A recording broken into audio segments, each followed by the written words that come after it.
are in the midst of a fentanyl, opioid, and drug crisis in this country, the likes we have not seen before. Those of us who grew up in the 80s and know what we saw with the cocaine epidemic. I was a 14-year-old when Len Bias notoriously died from an overdose within a week of being drafted by the Boston Celtics after his career at the University of Maryland.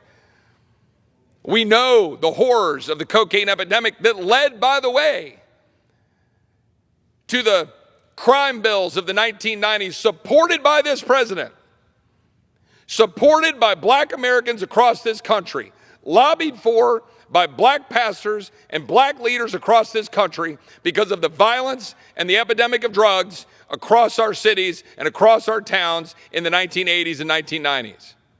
And we responded. And as a result, the crime rates went down. And now what are we seeing?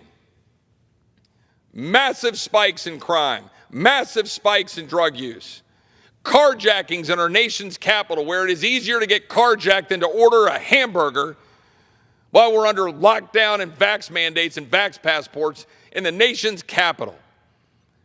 Side note, yet another reason why we should never let the District of Columbia be a state. It's not supposed to have the political interests of a state. It is supposed to be our national capital where people can come and go, where they can petition their government, where they can come do the business of the people. So we'll address that issue as well in the next Congress.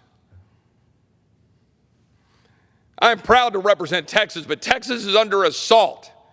Texas is under assault every day by cartel-driven violence, fueled by China, driven by the profit motive of pouring fentanyl into our communities, destroying our children's lives, causing addiction, causing death, causing destruction. And this administration not only does nothing, it's worse than that.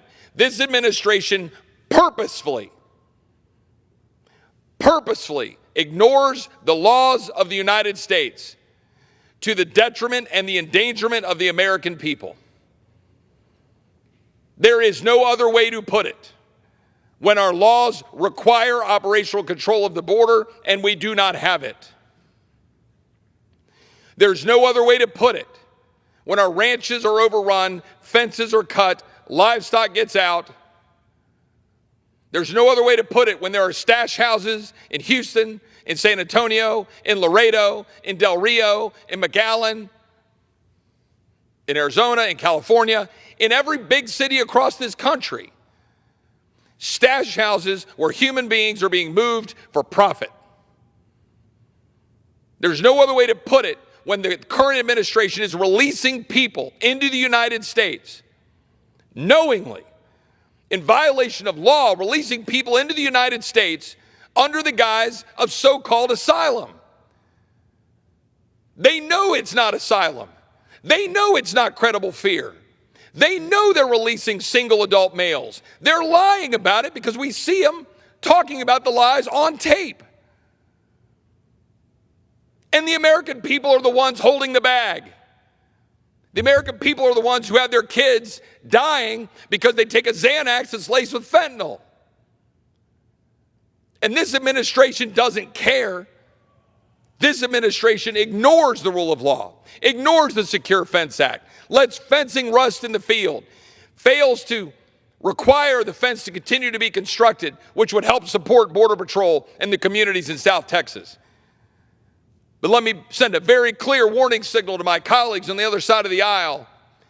You take for granted, or my colleagues take for granted, the people of South Texas as a political matter.